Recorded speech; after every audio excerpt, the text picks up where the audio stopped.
আসসালামু আলাইকুম রহমতুল্লাহি ওয়া বারাকাতুহু। সুপ্রিয় ইসলামিক আমলের দর্শক মণ্ডলী, আশা করি মহান আল্লাহ রব্বুল আলামিনের অশেষ মেহেরবানি ও দয়ায় আপনারা সবাই ভালো আছেন।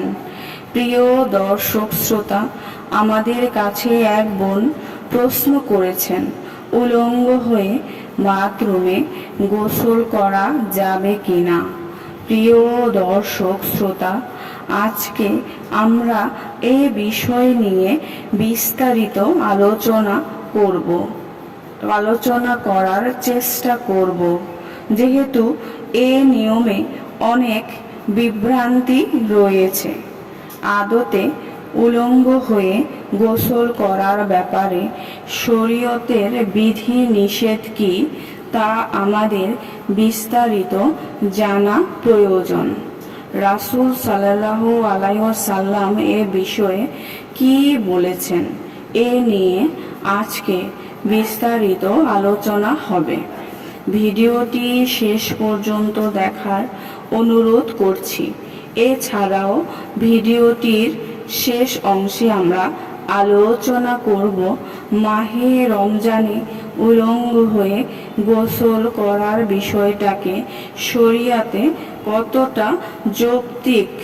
প্রিয় দর্শক, প্রথমে বলে রাখি, উলঙ্গ হয়ে গোসল নিয়ে কিছুটা বিতর্ক আছে।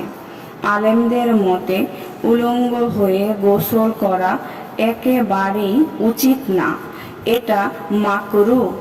আবার বেশিরভাগ আলেম এর মতে সম্পূর্ণ উলঙ্গ হয়ে গোসল করা যাবে, তবে জায়গাটা এমন হওয়া প্রয়োজন যাতে কেউ দেখতে পারবে না। এ প্রসঙ্গে বলা উচিত, বর্তমান সময়ে অ্যাটাচ টয়লেট প্লাস বাথরুমগুলো রয়েছে, যেখানে চার দেয়ালের ভেতরে উলঙ্গ হয়ে গোসল করার ব্যাপারে শরীয়তের বিধি নিষেধ নেই বলে অধিকাংশ আলেম মতামত পোষণ করেন। যে সব আলেমের মতে উলঙ্গ হয়ে গোসল করা জায়েজ, তারা প্রমাণ হিসেবে মুসা আলাইহি ওয়াসাল্লামের ঘটনাটি বলে থাকে।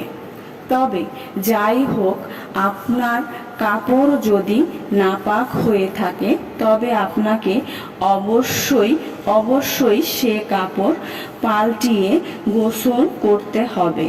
এক্ষেত্রে ভিন্ন কোনো কাপড় না পাওয়া গেলে বরং নাপাকযুক্ত কাপড়ের পানি ঢেলে শরীরকে পুনরায় নাপাক না করে বরং কাপড় খুলে আপনাকে গোসল করতে হবে, কারণ কাপড় ভিজে ওই নাপাক আপনার শরীরে লাগার সম্ভাবনা অনেক বেশি। সুতরাং এই ক্ষেত্রে আপনাকে কাপড় খুলে গোসল করতে হবে। তবে সবচেয়ে ভালো হয় যদি আপনি একেবারে উলঙ্গ না হয়ে অন্তত একটি গামছা বা সালোয়ার পরে পবিত্র কাপড় পরে গোসল করেন, সেটি হচ্ছে সর্বশ্রেষ্ঠ। কিন্তু যেসব আলেম এটাকে মাকরুহ বলে, তাদের যুক্তি হচ্ছে, একটা মানুষ যখন উলঙ্গ হয় তখন ফেরেশতারা লজ্জা পায়। এই অবস্থায় ফেরেশতারা একটু দূরে সরে যায়। প্রয়োজন ছাড়া বাথরুমে উলঙ্গ হয়ে গোসল করা উচিত নয়। হাদিসে এ ব্যাপারে অনুৎসাহিত করা হয়েছে, সুতরাং তা পরিহার করা উচিত। তবে এভাবে গোসল করলে গুনাহ হবে, আপনি কবিরা গুনাহগার হবেন। ব্যাপারটি ঠিক এমন নয়। পরিস্থিতির শিকার হলে, অর্থাৎ আপনার কাছে একটিও ভিন্ন কাপড় নেই, এমন পরিস্থিতি হলে তখন তো আপনাকে চার দেয়ালের ভেতরে একেবারে কাপড় না খুলে গোসল না করলে উপায় নেই। তাই গোসল শুদ্ধ হয়ে যাবে ইনশাআল্লাহ। হযরত মুয়াবিয়া বিন হাইদা হতে বর্ণিত, তিনি বলেন, আমি রাসূল সাল্লাল্লাহু আলাইহি ওয়াসাল্লামকে জিজ্ঞাসা করলাম যে আমাদের থেকে আমাদের সতরকে লুকিয়ে রাখবো আর কাদের থেকে নয়। রাসূল সাল্লাল্লাহু আলাইহি ওয়াসাল্লাম ইরশাদ করলেন, তোমাদের স্ত্রীদের কাছ থেকে তোমাদের সতরকে ঢেকে রাখবে। তখন একজন ব্যক্তি বললেন, এক পুরুষ আরেকজন পুরুষের থাকা অবস্থায়ও সতর ঢেকে রাখতে হবে? রাসূল সাল্লাল্লাহু আলাইহি ওয়াসাল্লাম বললেন, অবশ্যই। তিনি বললেন, হ্যাঁ। তখন সেই লোক আবার বললেন যে আমরা যখন একাকী থাকব তখন কি আমাদের সতরকে ঢেকে রাখবো? আমরা কি উলঙ্গ হতে পারবো না? তখন রাসূল সাল্লাল্লাহু আলাইহি সাল্লাম বলেন, হ্যাঁ, আল্লাহ তাআলাকে অধিক লজ্জা করা উচিত। অর্থাৎ যে কোনো পরিস্থিতিতে উলঙ্গ না হয়ে থাকতে পারাটাই হচ্ছে শরীয়তের সর্বশ্রেষ্ঠ পদ্ধতি এবং এটি তাহারাত ও লজ্জাশীলতার সর্বোচ্চ স্তর। এতে আল্লাহর রাসূলের সুন্নাহ আদায় হয় এবং আল্লাহর কাছে লজ্জাশীলতা প্রকাশ করার জন্য মহান আল্লাহ রাব্বুল আলামিন তাকে রহমত ও বরকত দ্বারা বেষ্টন করে নেন। প্রিয় হাদিসটি রয়েছে সুনানে তিরমিজি, হাদিস নাম্বার 2769।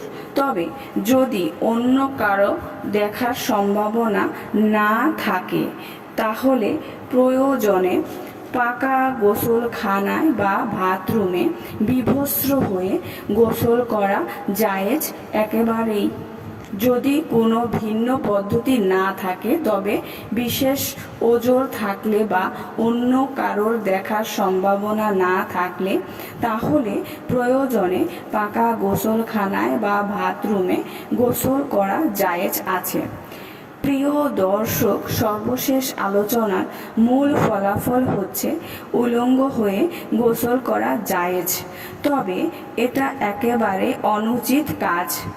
রাসূল সাল্লাল্লাহু আলাইহি ওয়াসাল্লাম এটাকে অনুচিত বলেছেন।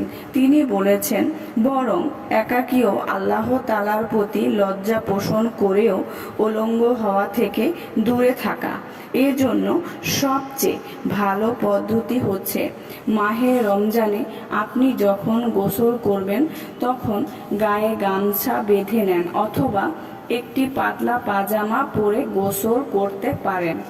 মনে রাখবেন, রমজান মাস যেহেতু পবিত্রতা এবং সংযমের মাস, এ মাসে অন্তত কোনোভাবেই উলঙ্গ হয়ে গোসল করা একেবারে উচিত হবে না। কারণ এখন তো আমাদের পবিত্রতা ও সংযম শিখার সময়।